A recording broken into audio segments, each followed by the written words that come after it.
Hello বন্ধুরা, Mrs রয়েস কিচেনে তোমাদের সকলকে স্বাগত জানাই। আমি তোমাদের কাছে একটা আমার খুব খুব খুব প্রিয় রেসিপি নিয়ে চলে এসেছি, চিকেন আলা কিউবের রেসিপি। তো ভিডিওটা দেখতে থেকো, আশা করছি তোমাদের খুব খুব খুব ভালো লাগবে। প্রথমেই আমি চিকেন ব্রেস্ট পিস নিয়েছি দুটো, যেটাকে আমি ভালো করে পাতলা করে কেটে নেব। তারপরে তোমরা কিছু হ্যামার বা কিছু দিয়ে এটাকে শিলনোড়া দিয়ে এটাকে ভালো করে থেতো করে নেবে, যাতে চিকেনটা একদম পাতলা হয়ে যায়।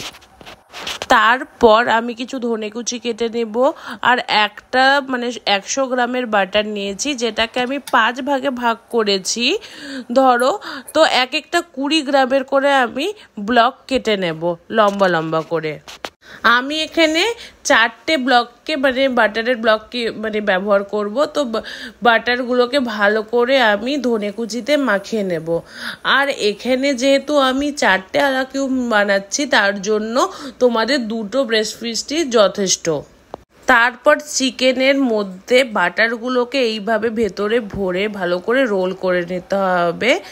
তারপর আমাদেরকে এগুলোর কোটিং করতে হবে। কোটিংয়ের জন্য আমি নিয়েছি ব্রেড ক্রাম্বস, এগ।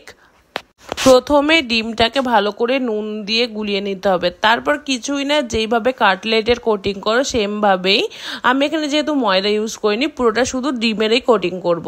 তো এটাকে ভালো করে ডিমে চুবিয়ে আমি ব্রেড ক্রাম্বসে 3 থেকে 4 বার এটার কোটিং করে নেবো। এটার একটু মোটা কোটিং করতে হবে, যেটা যদি তোমরা মোটা কোটিং না করো তো বাটার বাইরে বেরিয়ে আসতে পারে। তারপর ভালো করে কোটিং করে নিলে এটাকে তোমরা ফ্রিজে রেখে দেবে ওই 10 থেকে 15 মিনিটের মতন। ঠান্ডা হয়ে গেলে জিনিসটা বেশ ফ্রাইড করতে ভালো হবে। তারপর কিছুই না, গরম তেলের মধ্যে লো ফ্লেমে আমাদেরকে এটা ওই 10 থেকে 15 মিনিটের মধ্যে কিন্তু ভাজতে হবে, কারণ এটা লো ফ্লেমে না ভাজলে ভেতরের মাংসটা কিন্তু কাঁচা থেকে যেতে পারে। তো ব্যাস ভেজে নিলেই আমাদের চিকেন আলা কিউব রেডি হয়ে যাবে। এটাকে তোমরা কি বলবো, ম্যাশড পটেটো আর সাথে ওই শর্টে ভেজিটেবল দিয়ে তোমরা এটা খেতে পারো। তো আমি এটা সাইড ডিশ হিসাবে নিয়েছি। আলুটাকে আমি ভালো করে আগেই সিদ্ধ করে নিয়েছিলাম, আর সাথে আমার কাছে কিছু ফ্রোজেন মটরশুঁটি ছিল, তো ওটাকে ভালো করে বাটারে আমি সতে করে নিয়েছি। ব্যাস আমাদের আলা কিউবের ফুল প্ল্যাটার রেডি হয়ে যাবে। ঠিক আছে বন্ধুরা, আমার ভিডিও তোমাদের কেমন লেগেছে জানিও। আমার ভিডিও তোমাদের ভালো লেগে থাকলে প্লিজ প্লিজ প্লিজ অনেক সাপোর্ট করো, আর লাইক শেয়ার সাবস্ক্রাইব করতে তো একটুও ভুলবে না। চলো টাটা।